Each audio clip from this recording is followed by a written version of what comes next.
okay, so imagine that something glimmers before you. It's an interest that's dawning, and you decide, well, first of all, you're paralyzed. You think, well, how do I know if I should pursue that? It's probably a stupid idea. And the proper response to that is, you're right, it probably is a stupid idea, because almost all ideas are stupid. And so the probability that as you move forward on your adventure that you're going to get it right the first time is 0. It's just not going to happen. And so then you might think, well, maybe I'll just wait around until I get the right idea, and which people do, right? So they're like 40-year-old, 13-year-olds, which is not a good idea. And so they wait around until it's waiting for Godot, until they finally got it right. But the problem is you're too stupid to know when you've got it right. So waiting around isn't going to help, because even if the perfect opportunity manifested itself to you in your incomplete form, the probability that you would recognize it as the perfect opportunity is 0. You might even think it's the worst possible idea that you've ever heard of anywhere. Highly likely, highly likely. So you have, Nietzsche called that a will to stupidity, which I really liked. So, because he thought of stupidity as being you have to take it into account fundamentally and work with it. And so you can take these tentative steps on your pathway to destiny, and you can assume that you're going to do it badly. And that's really useful, because you don't have to beat yourself up. It's pretty easy to do it badly.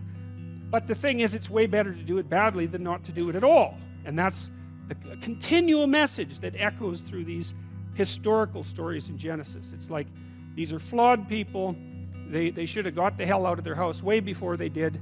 And they go out and they stumble around in tyranny and famine and self-betrayal and violence, but it's a hell of a lot better than just rotting away at home.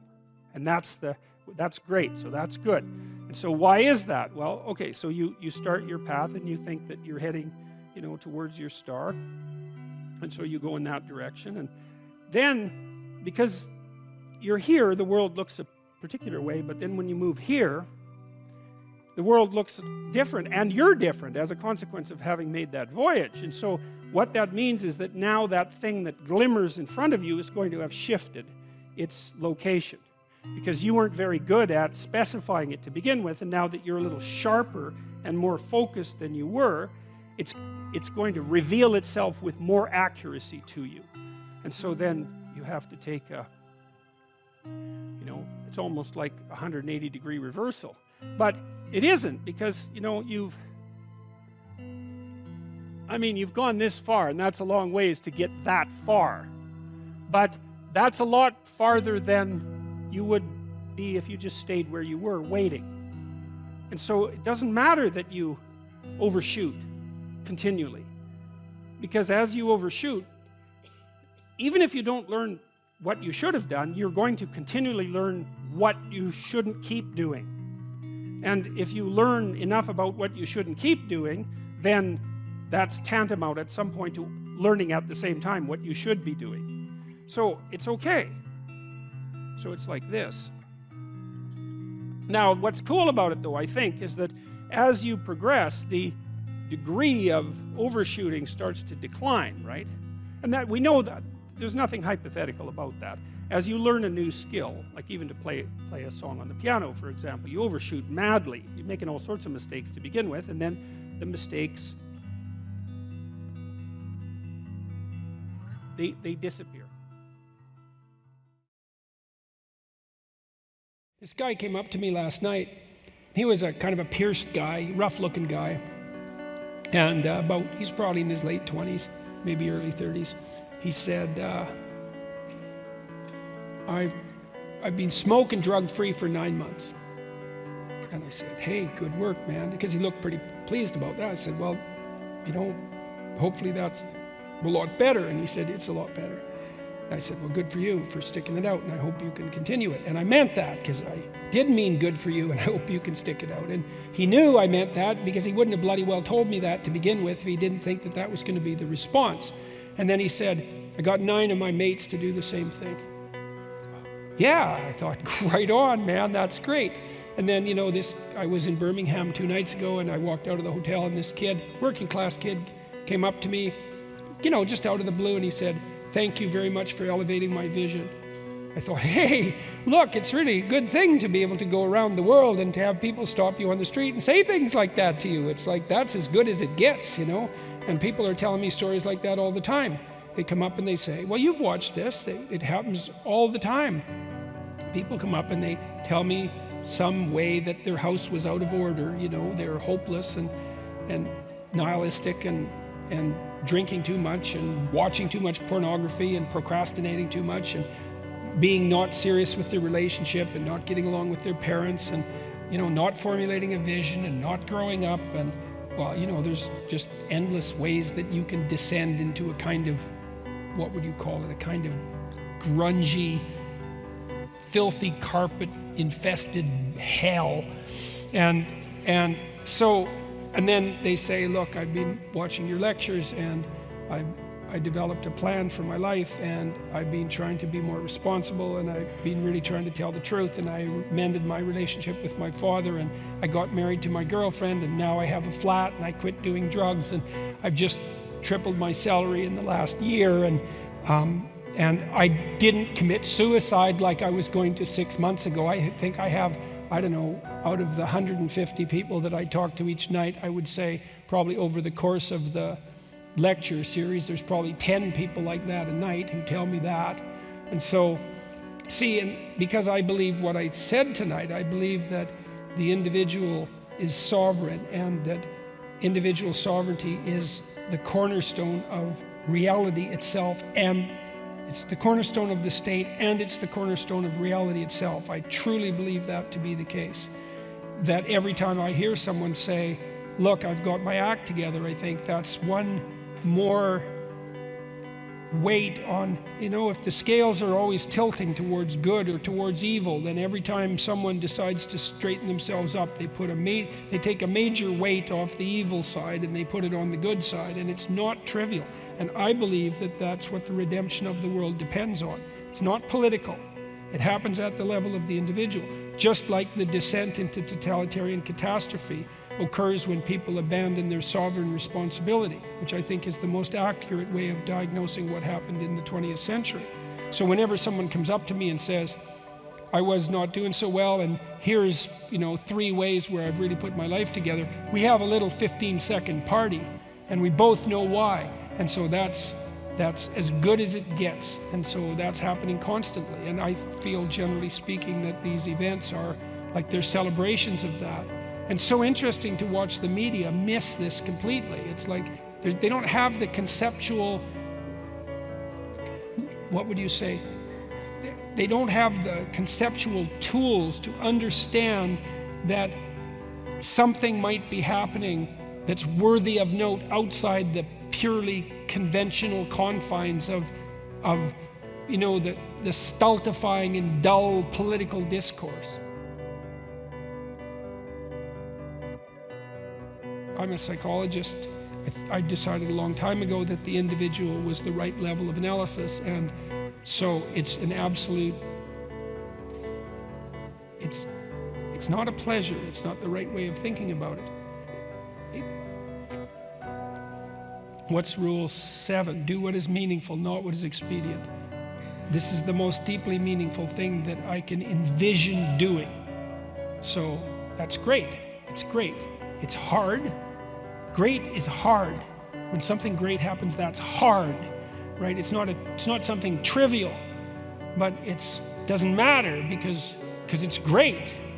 And so every time someone says to me, I'm better, I'm getting along with my father, I've married my girlfriend, we're going to have a child, we weren't going to have children, now we're going to have children, I think, that's one more.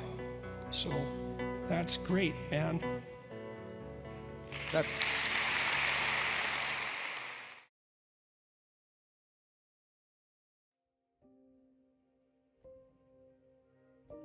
I'm doing one thing really stupidly that I should stop doing. It's like, how long is it going to take you to figure out what that is?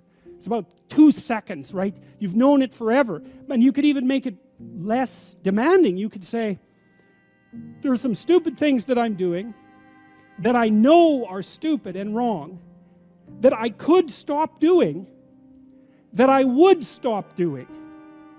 And then you can just start with that.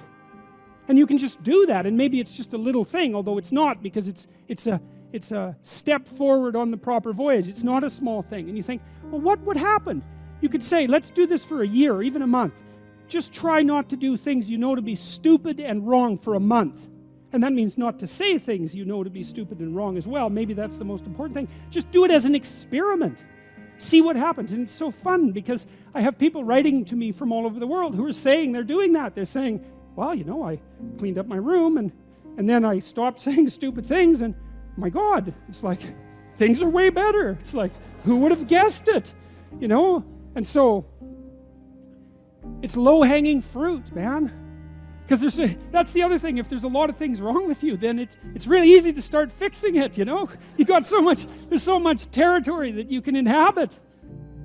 I've had people come to me who have had very chaotic and ill-spent lives, let's say, who were in that neighborhood of age, and it's true for people who are older as well, who then decided to make a real effort and to try to make where they were better, you know, instead of being bitter about where they weren't, because that's the bitterness that really does you in.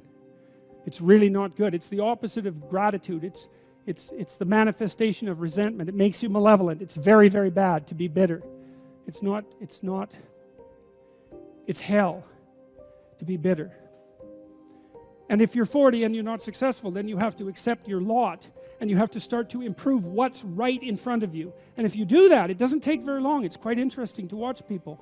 Things can be a lot better in 6 months, and they can be way better in 2 years. Like, it's a struggle, uphill struggle, but it's by no means impossible. And I don't know, again, what the limit of that is. I suppose it depends to some degree on the degree of your commitment. But anyway, so it's another indication of the real validity of this story. God isn't setting this up to be easy, right? Abraham's old, and his wife is old too, and more than that, she's barren. How is he going to be the father of nations? How is he going to be successful? Well, the initial departure point is insufficient, radically insufficient. And that's very inspiring, because it means that you can start from where you are.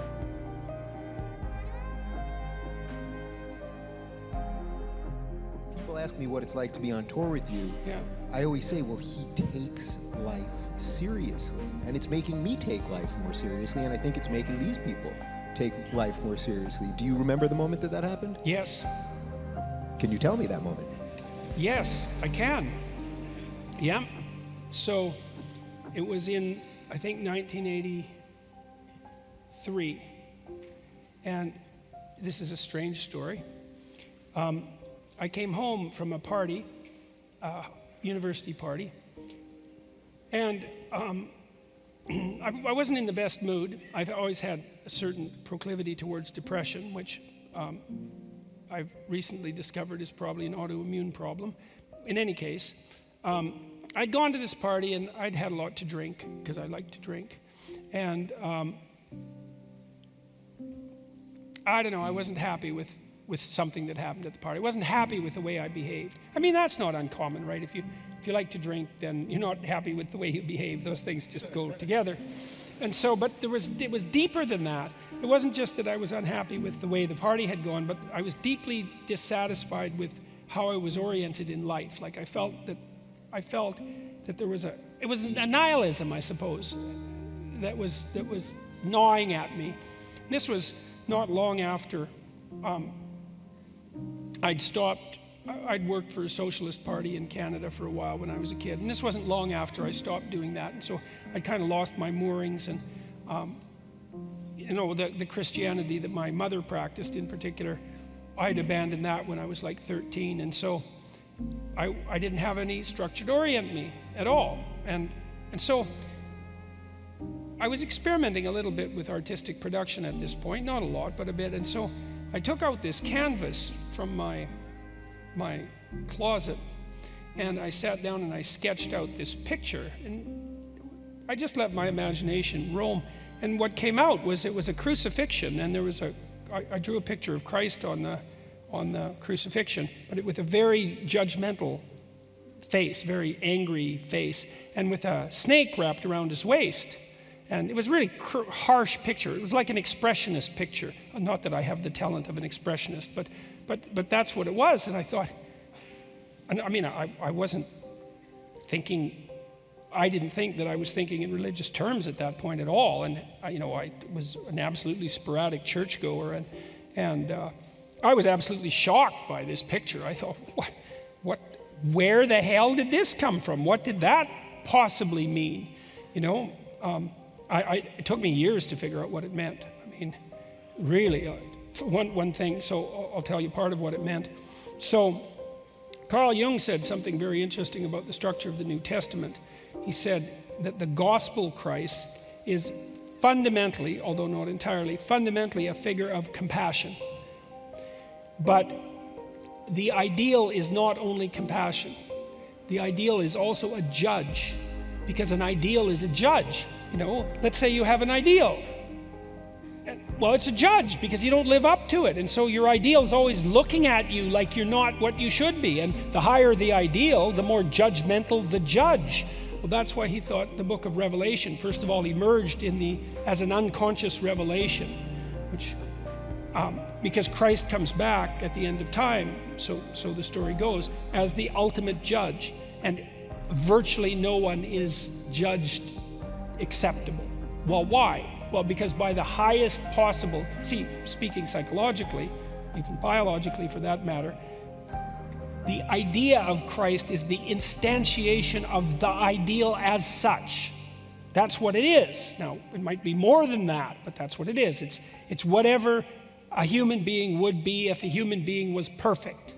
And it's an effort of our collective imagination to represent that symbolically, which we do with cathedrals, for example, when we paint the image of Christ against the dome that represents eternity itself.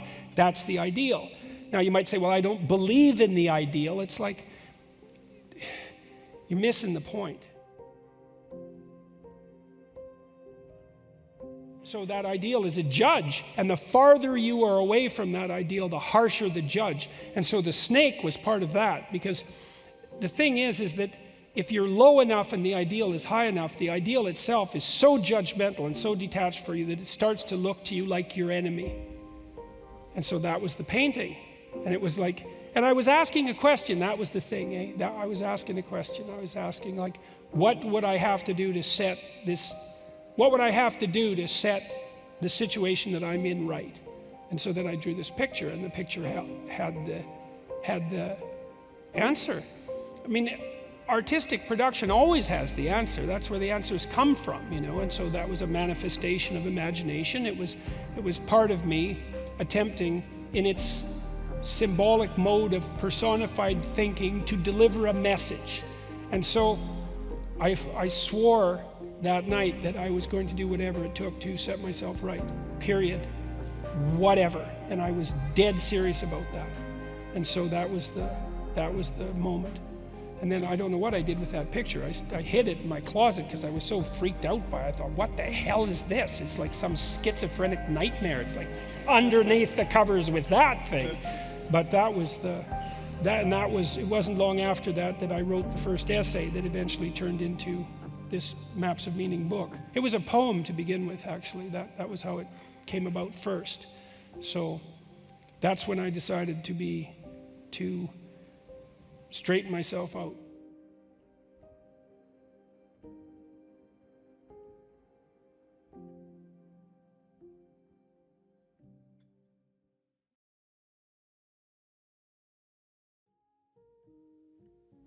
If you were to pick, 3 rules for life that would lead you down a better path, what would they be? Well, I think not saying things you know to be untrue. That's a good thing. Don't lie. That's good. Be grateful. And then try to work for the best in yourself and other people. And maybe even broader than that. Try to work for the best, despite your cynicism and resentment. I suppose that's a form of gratitude as well. That's what love means fundamentally, is working for the best of things.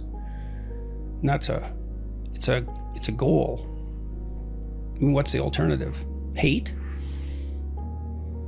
And that's not going to make things better. It's going to make things worse. Oh, generally speaking. So something like truth nested inside of love. Then there's gratitude lurking around the edges. Beauty is important. More art, right? Yeah, well, more beauty, period. Everywhere. That would be nice.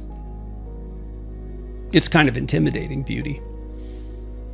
What do you mean? But, what do you mean by that? well, because it's an ideal. It judges you. This is something that's quite interesting, is every ideal is a judge. Right? Because by you nature. fall short of it. Yeah, but it's an interesting problem that you need an ideal to work towards, but the consequence of that is that you're judged by it. That's fascinating, because we always want the ideal, right? Yeah, well, I recommend it to people that they try to reward themselves for improving over who they were yesterday, rather than punishing themselves for their deviation from the ideal. Look for incremental improvements and let yourself know that you've managed them. Is it important to hold the ideal, but also then keep short-term goals of yes, you definitely. Against yourself? Yes, definitely. Yeah, you want to break it down into, and you do this with kids too. You want to set someone a task that will stretch them beyond their limit, but not be impossible, right? So that's part of being intelligent and careful within a relationship, because it'd be nice to facilitate success. I mean, maybe it has to be punctuated by failure from time to time, but that's one of the things you do as a therapist, is try to set things up so that people succeed in moving towards their goals, and try to make the tasks small enough so that they're a reasonable probability that they will be completed successfully. Well, so we live inside a damaged structure, and we also bear responsibility for that damage, because we don't do everything we can to constantly repair it. And you might say, well, that's actually one of the fundamental, people say, well, what's the meaning of life? What they really mean is, what's the positive meaning of life? Because as we've already discussed, the negative meanings of life are more or less self-evident. Well, the positive meaning of life is to be found in noting the state of lack of repair of the walled city that you inhabit, and then sallying forth to do something about that, to repair the breaches and to fix up the walls and to make the structure that you inhabit as secure and as productive as it possibly can be. And there's no shortage of opportunities to do that. You can do that in your own mind. You can do that in your own room. You can do that in your own household, in your local community. And maybe if you get good at doing it at all those levels, then you can start to look beyond that. And so there's challenges. That's the thing that's kind of interesting about this insufficient structure, is that it has a set of challenges built into it because of its insufficiency, and perhaps even because of its corrupt nature, that calls forth the potential response from you of heroic adventure. And the heroic adventure is to man the barricades and repair the city. And you can always do that. It doesn't matter what your personal circumstances are. There's always something that isn't right near you, isn't correct, isn't laid out properly, that you could just fix if you wanted to. And one of the things that we're going to talk about tonight is the idea that if you adopt an attitude that's like that, that the role that you should play is to make things better wherever you are, however you can, that what would actually happen would be that things would get better wherever you are in all sorts of ways. And that we've really, as a species, you might say, or maybe even as singular individuals, we've explored that rarely. It isn't something that's put forth as a proposition that often, and it's quite surprising to me. And I had an interesting experience the other day. I went to the keg. I go there because I have food allergies, and they're very careful with people who have food allergies. And the waiter took me to the table, and he said that he had been watching my lectures, and that's a very common experience. And he was happy about that, and he said that he'd had 2 promotions at the keg in the last 4 months because he'd been watching my lectures. And like, I really found that an affecting experience, because, you know, you might say, well, he's working as a waiter at the Keg and there's nothing particularly heroic about that. And I disagree with that, actually, because I don't care where you're located, you can do a hell of a job, and I mean that literally.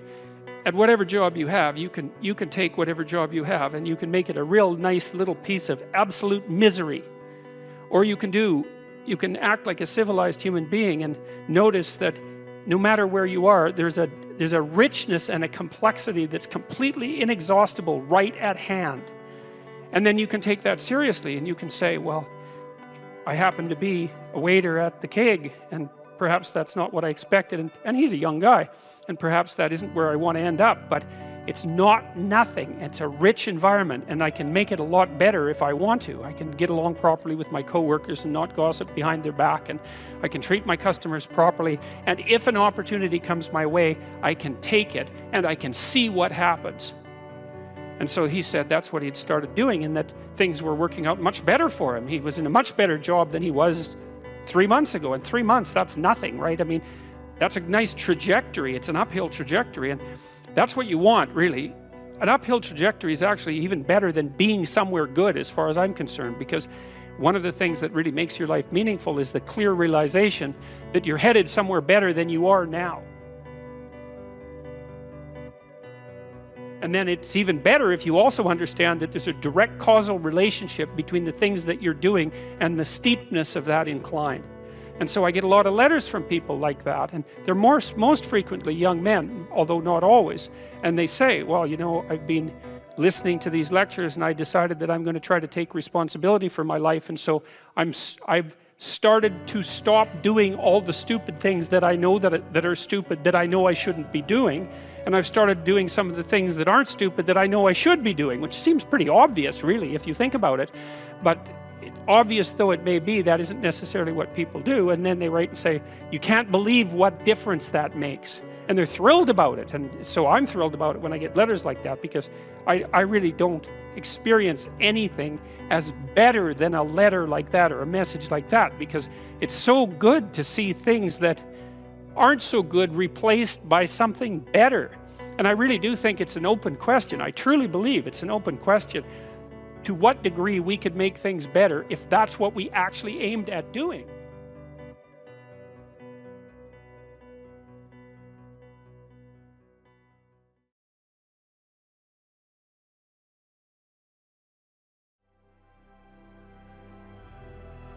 Life has a tragic element, you know, because we're vulnerable, all of us, and we know it, which is the particularly human curse, let's say. We're aware of our vulnerability, and it's not just vulnerability in the tragic sense, it's also the human proclivity for evil that makes the tragedy of life even worse than it would otherwise have to be.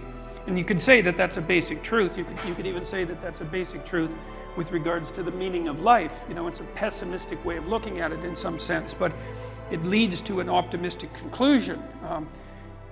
All of us have to face our limitations and malevolence in the world, and the possibility that we'll be betrayed or betray other people and act improperly, and that's a heavy burden. But the truth of the matter is, as far as I'm concerned, that each of us has enough potential character, power of character, let's say, if it's properly manifested, to contend with that in a noble way, and to rise above it, and to transcend and to deal with it in large part, because we can make the world a much better place than it is for each of us individually, and for our families, and for our community. And we can constrain the malevolence, at least in our own hearts, and perhaps have a positive effect on those around us as a consequence. And that actually does make things better, and we actually can do that, and that's where the meaning in life is to be found. And that meaning, you know, that goes along with the adoption of that kind of responsibility is actually the antidote to the suffering. You know that perfectly well, because all of you need a reason to get out of bed in the morning, especially on a rough morning, you know, when things aren't going so well in your life. And there will be plenty of times when things aren't going so well in your life. And you still need a reason to get up and get moving and get out there. And if you have adopted the responsibility at an individual level to make things better, given how bad they are, if you've adopted the responsibility to make things better, then you have a reason to get up. And so one of the things that I've been stressing to people is that there's very little difference between the meaning in life that gives you fulfillment and that engages you in existence, and the willingness to shoulder as much individual responsibility as you can possibly handle. Those are the same things. And that's a really useful thing to know. And you kind of know this, right? Everybody knows this, because first of all, if you're not living up to your responsibilities, even to take care of yourself, the probability that you're going to be ashamed of that at some level is extraordinarily high. And so your own soul tells you that you're in error, so to speak.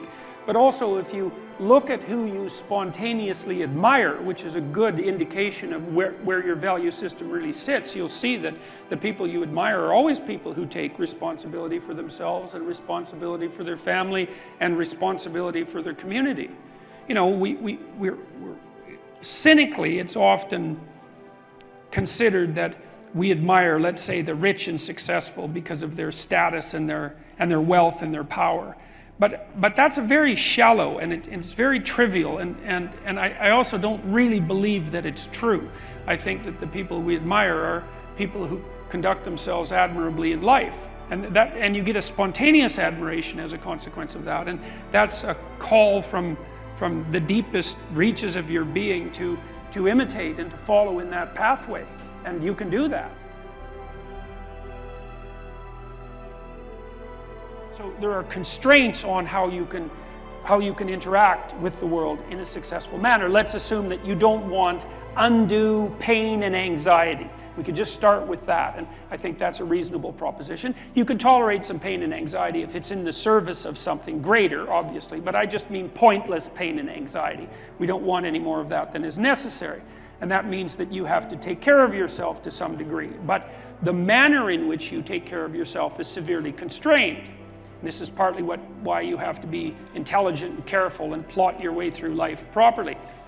You have to take care of yourself today, but you have to take care of yourself today in a way that doesn't interfere with you taking care of yourself tomorrow and next week and next month and next year and 5 years from now and 10 years from now. So you can't do just what you want to in the next hour, because if it's impulsive pleasure seeking, let's say, something like that, excess alcohol use or excess drug use or careless sexual behavior or betrayal of people to gain you something in the moment, you're going to pay for that. You're going to pay for it tomorrow. You're going to pay for it next week and next month and next year. And so because you're going to exist in the future and because you have to live with yourself, there's only a certain number of ways that you can act that are going to work. But it's more than that. It's not just that you're responsible to your future self or the set of all your future selves, is that you also have to act in a way that works for your family, because otherwise your family is going to disintegrate and break down and cause you and them all sorts of misery and grief.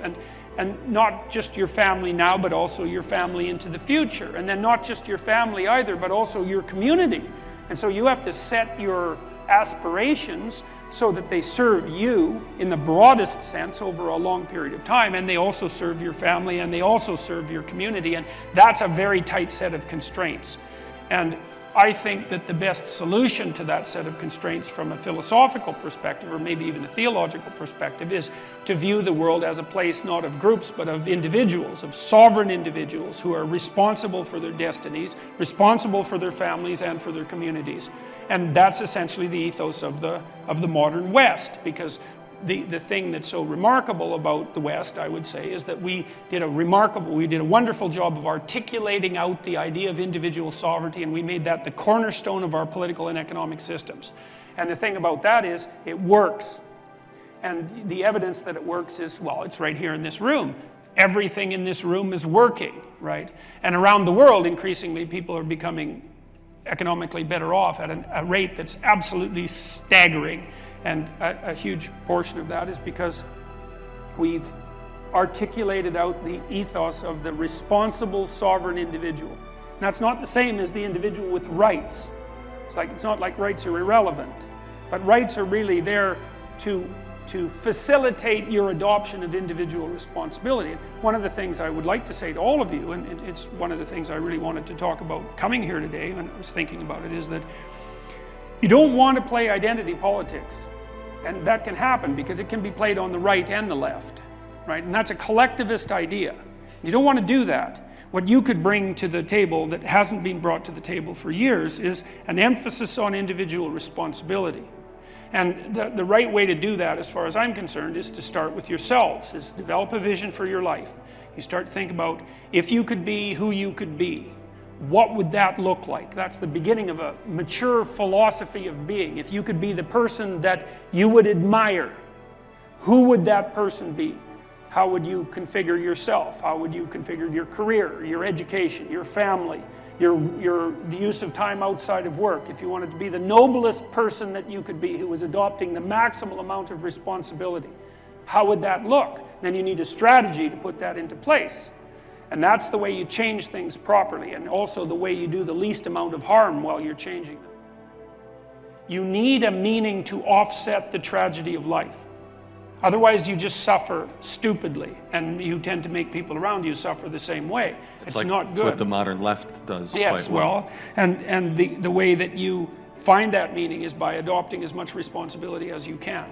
And what's also so fascinating about that is, you know, you're characterized by an indefinite potential. And it isn't easy to understand exactly what that is, that potential, but you know, it's what people call you on when they say, you know, you're not living up to your potential, whatever that is.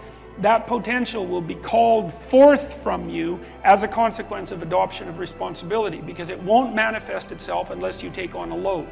You're not going to develop in all the ways you could develop unless you set yourself a serious challenge, because it takes the challenge to pull that out of you, and also to motivate you to rid yourself of all the weaknesses and personality flaws that you've accumulated across the years, and to let those disappear and burn off you. You need to load yourself up before the demands of life will be such that you will discipline yourself properly. And a noble goal is a very good way of beginning that. Get your act together. You've got things to do in the world. The absence of your full being in the world leaves a hole that is filled by terrible things. At minimum, you have an ethical responsibility to ensure that the world doesn't devolve into something approximating hell. And at maximum, you have the responsibility, again, and it's a heavy ethical responsibility, to do everything that's in your power to make things as good as you can possibly make them, in this sophisticated manner that takes you and your family and your community into account. And it's on you, right? And that's meaning. You know, people say, well, I'd like to have a meaningful life. It's like, well, fair enough, but the price that you pay for the meaning that transcends tragedy is the adoption of responsibility for the catastrophe of existence. But that ennobles you, right? It makes you into someone strong and someone competent and someone who's worthwhile and who lives in a manner that justifies their own suffering. And there's nothing better than you could possibly do than that.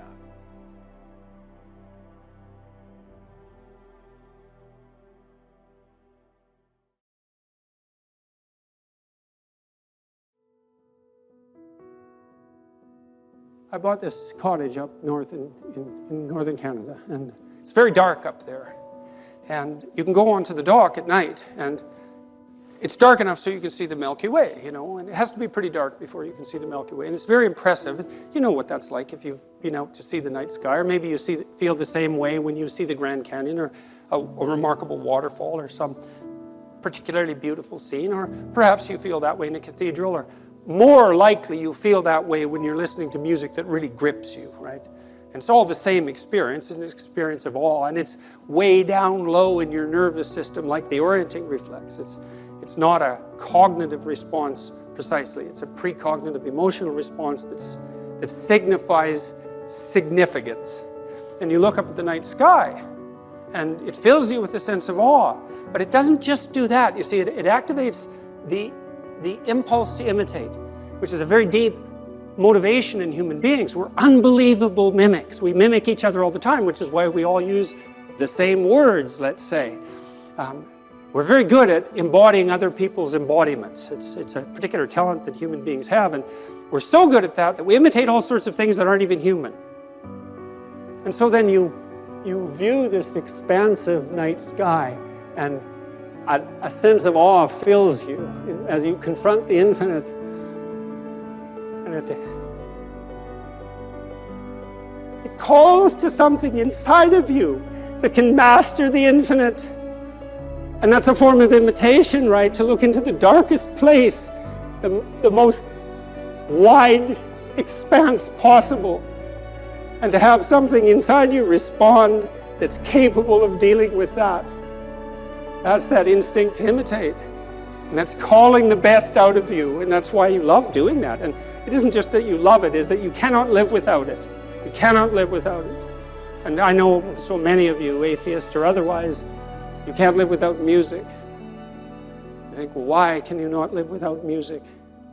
And what is it calling to precisely? You know, that remarkable interplay of harmonious patterns, because that's what music is, and that's what the world is. It's not objects, it's the harmonious interplay of patterns, and music reflects that, and then you orient yourself in your embodied manner to those patterns and dance along with the world, and that revivifies you. And if you're particularly good at, well, maybe you'll also attract a mate, and you want a mate that doesn't attempt to dominate you sexually during the introductory dance, right? You want a mate who will play along with you and match your movements to theirs, so that you can see that there's a harmonious interplay between the two of you as you meet in play, soul to soul, if you can manage it.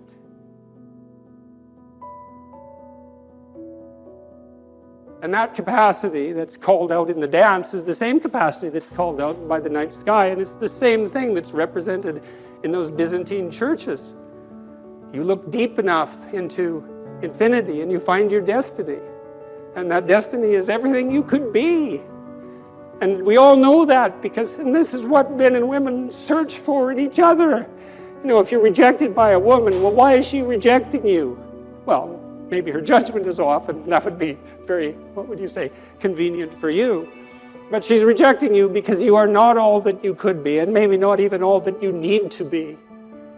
And so that's a very painful rejection, and it causes all sorts of tension between men and women. But, you know, women have a lot at stake in this game.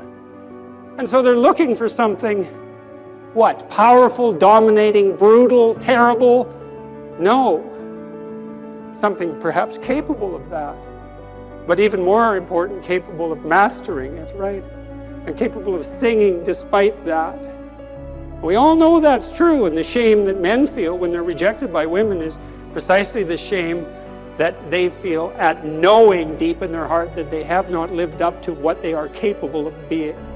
And that harsh judgment that women lay on men, which, by the way, is part of our sexual evolution, because we were shaped by sexual selection, which, by the way, is the operation of consciousness on the structures of matter at the most basic possible level.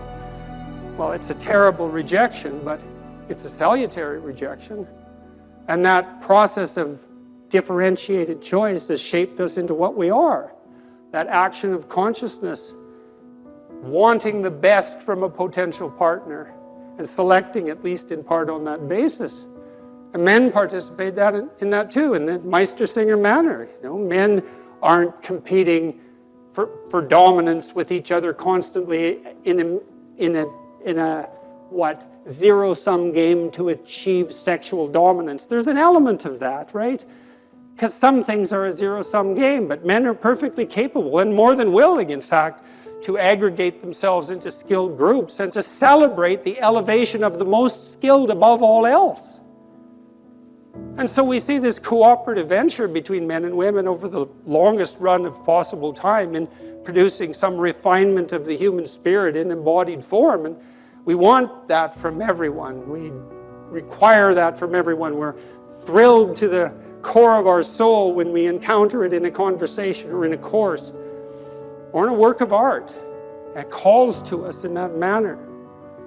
We need to know this increasingly. We need to know all this consciously. You know? We've acted it out. We've produced images to represent it. It tugs at our heartstrings. It manifests itself in our dreams and our works of art, our literary works. It's all lurking there in some sense, and it's not the satanic power of corrupt oppression, not fundamentally. That's a far weaker force than that which can overcome it. And everything around us would be nothing but hell if that's all there was. And everything around us is not only hell. For fragile and broken creatures, ignorant to the core, we don't do too badly. And people are capable of a nobility, especially under the duress of suffering, that's virtually miraculous when you encounter it. And it's so heartening to see that, and you've seen it in the people that you love when they're going through terrible trials. People become corrupt and embittered by their catastrophes, and it's no wonder. But certainly in the main, that's not the fundamental human response. The fundamental human response is keep calm and carry on, and good on you for that. So, well, to sum up, let's say, we solve the power of perception with the divine word. That's how it is. And what does that mean? Well, it means truth. Every word a prayer, right? Every word a groping to find a firm foundation to stand on while you make your way through life. And every time you hear a conversation of that sort, or hear yourself participating in that prayerful process, orienting yourself to this highest uniting good and using that to govern your utterance, it's balm for the soul. Yeah, it's love that guides that, and love is the desire to work for the betterment of all things. And that's the proper orienting response, we could say. And it's truth nested inside of that. And that's how it is. And that's how it should be. And that's how it may forever be.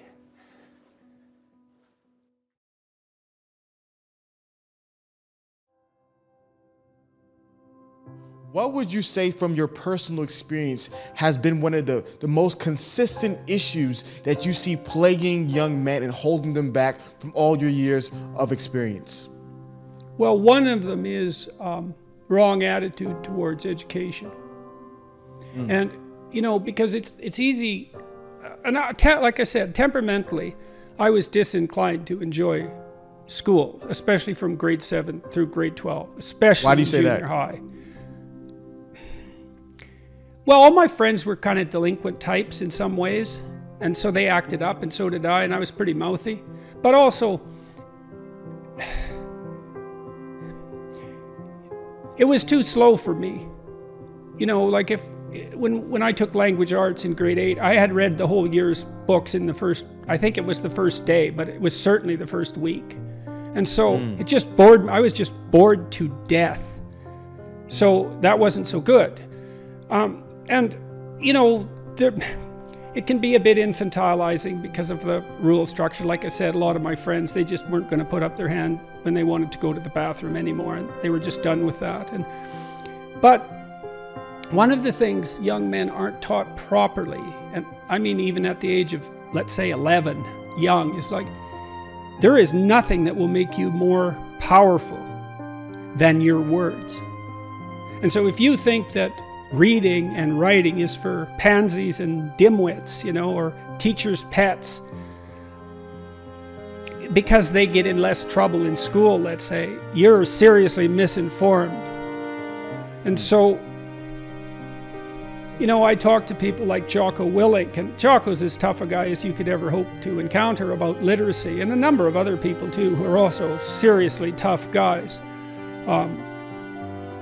Congressman Dan Crenshaw, yeah. Well, he's as tough as a bloody boot, that guy, and both those characters, and Rex Murphy, who's one of Canada's outstanding journalists, he's so damn tough, it's crazy. And they all know perfectly well that literacy is a huge part of what's made them unstoppable. And you don't take that lightly. It's really serious, and it's a failing of our education system that literacy isn't marketed properly to young men. It's like, straighten up, speak properly, write, learn to write. Why? Because that's the same as learning to think. And why should you think? Well, because you won't do as many stupid things and your horizons will widen. And then too, when you need to entice people along your journey, hopefully somewhere good, you'll be able to do it because you'll be compelling. And there's something deeply pathological about the way our society markets literacy to young men in particular, because, well, partly we just won't allow for the let's say, the marketing association between toughness and dangerousness and literacy. There's something wrong about that, we think, some weird way, and that's wrong. It's like, sure, you should be physically tough, and you should be tough in your temperament, as well as having the capacity for play and compassion. That has to be developed too. But that's not enough. And I don't care how tough you are physically, you're nowhere near as tough as you would be if you were physically tough and really literate. And then you're an unstoppable force, and hopefully for good. And that's a much tougher battle than, being tough for your own idiotic, selfish ends. That's just pathetic. And I just don't understand. We've developed a writing program, which is called Essay, which teaches people how to write while they use it. It's a word process, but it teaches people how to write as you use it. We built that into the program itself. And I really want to market it to young men and say, look, get your words together and then see what you can do. And don't be thinking that that's somehow beneath you. That just means you're stupid that you think that. You don't know anything, you think that. It's wrong. And you're limiting yourself so much you can't even imagine it. You might not even figure it out till you're 60 and then it's too late. So read, write, think, write. That's what we need. We got together with the woman who was going to become my wife, Tammy. I mean, I've known her since we were 8, and she was a friend of mine when I was a kid, and so we've known each other forever. But we got together seriously when we were in our late 20s, and she was really ready to have a family, like now.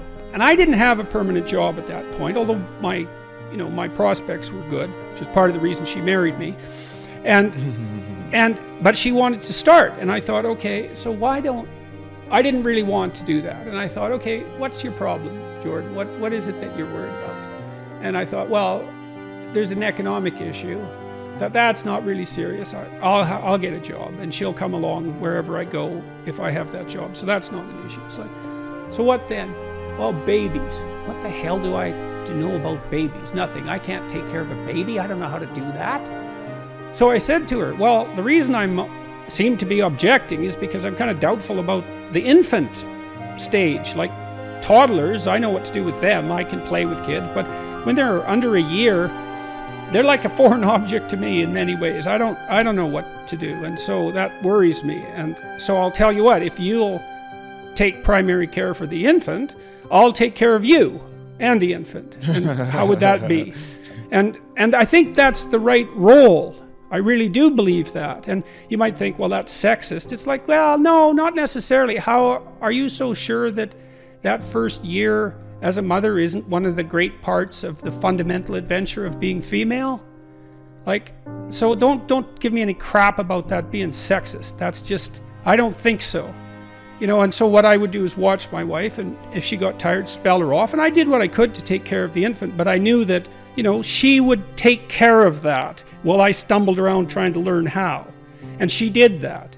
And that worked fine. And then, as the kids got older, I took more and more responsibility for them. And when my daughter was about 2.5, I think that's right, 1.5, we had our second child. And then I took care of Michaela, the older child, quite a lot after that, because Tammy, of course, was busy, especially that first year with the infant, with Julian. But that worked well. That was a good division of labor as far as I was concerned. And also my wife was very happy about that because she loved to take care of infants. And that's characteristic of a lot of women, and even those that don't admit it. And it's too bad they don't admit it, because there's something wrong with that? Is there something? I saw this tweet the other day about this grandmother, mother of a mature daughter, and the daughter had announced that she was never going to have kids, and her mother said, "Oh, I think that's just great. You're gonna just live for you, and that's just wonderful. And I'm glad you can be so independent." And I thought, how could you possibly say something that stupid to your daughter? It's like, you don't want grandchildren, and you're so sure that she's just not ideologically addled about the fundamental realities and beauties and depth of life. It's like, how many things do? We have a career if we're lucky, or a job if we don't. If we're not, we have an intimate relationship, we have a family. That's life, man. You miss one of those, well, you can do it, but it's It's a big deal not to do that. You know, you think that the pleasures that wealth can bring you as a solitary and free individual outweigh the terrible, burdensome responsibility of a family. But if you're just thinking of that responsibility as burdensome, you're not thinking straight. It's like, no, you don't understand. That's a wonderful opportunity. That's what that is. And it comes at a cost, like all opportunity. And you see that too.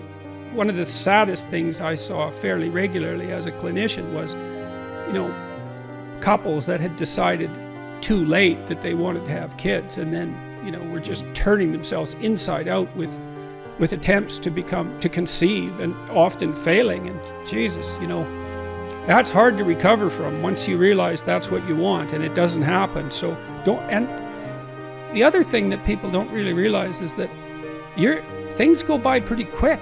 That period of time when your kids are little, it seems like a long time when you think about it beforehand, and even sometimes when you're living through it, but it's gone, and you want to take advantage of that. And I had a great career, and I still do, but I can't say that it was more important to me, like existentially, than my family.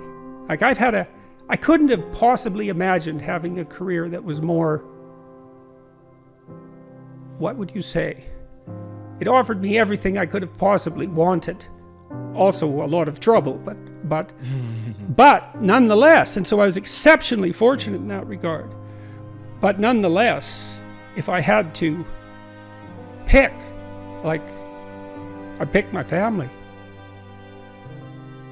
Yeah, and because of the quality of the experience, that I'm not just saying that out of a sense of obligation or duty. It's like, no, fundamentally that was deeper. And I tried to teach the deepest things I could conceptualize, and succeeded in that, at least to the degree that I could conceptualize them. But still, it's like, no, when push comes to shove. Especially those years I spent with Tammy in Boston when our kids were little. It's like, man, there is something to that. Don't miss it. Stupid guys, don't miss that. One thing my dad did for me, and my mom played a role in this, but it's harder to say exactly what it was. My relationship with my mother was much easier.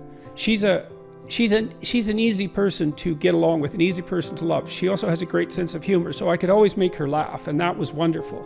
But my dad had extremely high standards, and it was difficult to please. And so I had this strange sense from him that he was confident that I could do anything, but that nothing I did was ever quite good enough. And so there's a roughness to that, but there's also an advantage. And it's a tough one, because when you love your kids, there's two things you do for them. One's more maternal, I would say, and one's more paternal, although either parent could play the role. The maternal is love. It's like, I love you just the way you are. I think you're great. And that's what you have for babies. And that's the kind of love that makes you always welcome at home in some sense, no matter what you've done. But the paternal love is sort of like, I love you, but there could be more to you. And so it's, in its best form, it's encouragement. And to know someone has your back, and I've always known that my parents had my back, and it's a big deal. And, part of what I see that affects me so profoundly, emotionally, when I go lecture, for example, is I see so many young people who don't have that, who've never really heard a word of encouragement. And God, that's such a lack. I was so fortunate in that.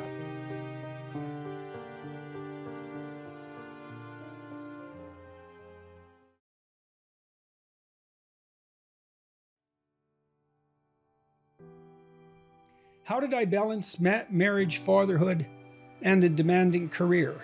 Well, I stopped wasting time. That helped a lot. I stopped drinking. I stopped going to bars. I really didn't spend a lot of time with my friends when I had young kids in particular. I had friends, and I saw them, with some degree of regularity, but where I cut corners was more with social life outside my family. So I spent a lot of time with my wife, and I spent a lot of time with my kids, and I spent a lot of time on my career. And so you have to make choices. And I think those were reasonable choices. I'm not displeased with them. Don't abandon your friendships, but you can certainly look at where you're wasting time and just stop doing things that you know to be a waste of time. So, and I did. And so I had enough room for my marriage, and I had enough room for my kids, and I had enough room for my career. And, you know, sort of a multi-dimensional career. And it was always a challenge to me too, to see how efficient I could get. And you could also, and I've really recommended this for relatively higher income, dual income couples who are trying to pursue dual careers, kids, and a marriage. You can outsource, you know, hire a cleaning lady if you can afford it. Buy restaurant food if you can afford it, etc. You know, you can outsource, you can have someone do your laundry, then you can concentrate on your marriage and your kids. I know that, you know, is only an avenue available to people who have relatively high incomes, but people who have dual incomes have relatively high incomes. And so outsource what's unnecessary so that you can concentrate on what's necessary. I mean, I didn't do that when I was beginning my career, because when I lived in the United States, when I was in my late 20s and starting my family, we had one income.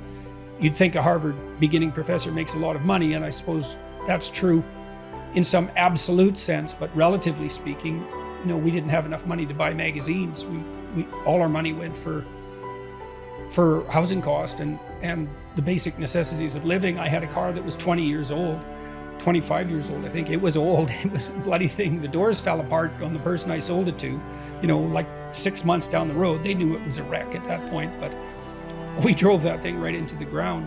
So I know that's not necessarily possible for everyone at the beginning of their career, but if you have two incomes, you can manage it. I concentrated on my marriage and making time for it. I concentrated on spending time with my kids consciously, and I concentrated on developing my career. Those were the three elements of my life. And I had some time left over for creative pursuits and for friends, but most of it was a matter of getting rid of time wastes of any sort, you know, and I just pushed that out of my life, you know, day after day until I wasn't wasting any time. You have to set up your vision, like Geppetto when he's looking at the star before Pinocchio's transformation takes place. You have to set up your long-term vision. You have some vision of the good towards which you're working, and some vision perhaps of the hell that you're avoiding. And then I would say, once you set up that vision so that you know how to orient yourself, then you should start designing your days. And you can do that very effectively with a calendar like Google Calendar. And instead of, many people say, well, I hate using a schedule, or I hate using a calendar. And what I would say about that is that if you hate using a schedule or a calendar, then you're probably using it wrong. What you're doing is using the calendar as an external tyrant that's telling you what you should do if you were going to be a conventionally good person each day. So you load yourself up with arbitrary, we'll say, arbitrary responsibilities. But that's not really how you should use a schedule. What you should use a schedule to do is to design the day that you would most like to have. And obviously that's going to include accepting some responsibility and undertaking to make progress on those things that you have to make progress on to keep your life from collapsing into chaos. But it should also mean that you schedule in activities that make you actually want to have that day. And so if you're using a schedule properly, that it can be your friend. And that can also be something that can increase your capacity to concentrate. And then I would say, well, if you're very scattered, then you can start to train yourself. You might say, well, I need to learn to read without distraction. So maybe what you do, you say, okay, well, for the next week, I'm going to read 10 minutes a day, and I'm going to try to limit the distractions.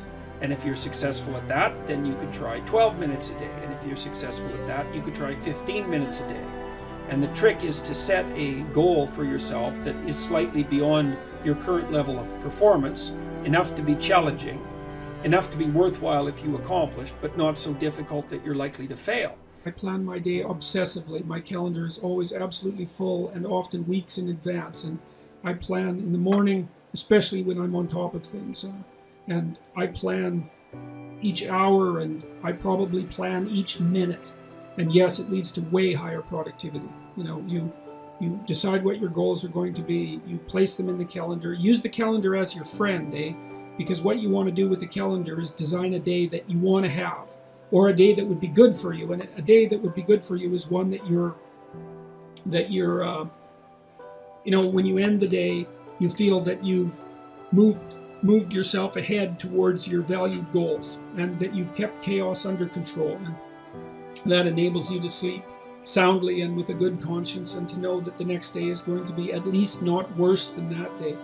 Planning is unbelievably useful. You need to figure out what it is that you're aiming at and why, and then you need to figure out how you're going to break that down over the months and the weeks and the days. But I would approach your calendar like it's your best friend. You think, okay, I'm going to design a week, man, that I really want to have. And that means you can schedule in leisure and all the things that you want to do, which you absolutely should do. Learning to plan is unbelievably useful, to schedule your time, because that's your life, but schedule the life you want. That means you have to schedule your responsibilities obviously, because responsibilities are those things that ruin your life if you don't fulfill them. Learn to use a calendar, like Google Calendar. Many of you out there do not use a calendar.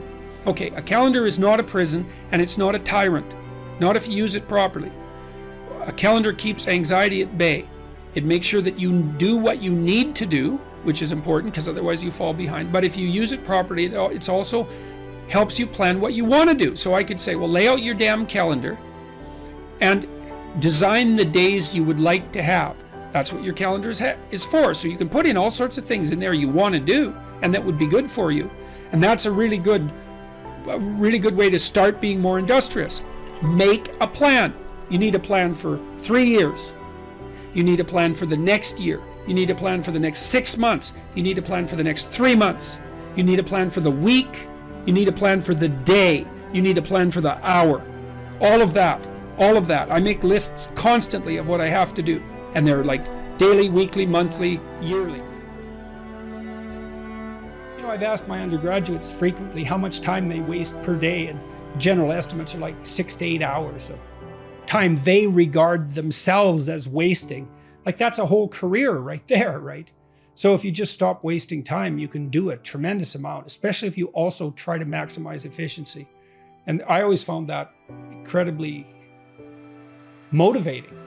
A motivating game.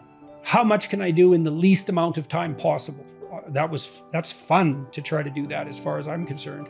I know, that's maybe undoubtedly a temperamental thing, but if you're wired that way, that's a great meta strategy. Become efficient. I always asked my graduate students when they were designing experiments, they'd come with a proposal. I'd say to them, is there any way you could do this 10 times faster? What would you have to cut? What would you have to change to do this 10 times faster? And you can learn to do that. I also learned to force the task to fit the time. There's this dictum, work expands to fill the time allowed for its completion. Work expands to fill the time allowed for its completion. Well, there's a corollary to that, which is work becomes more efficient in proportion to the restrictions of time placed upon it.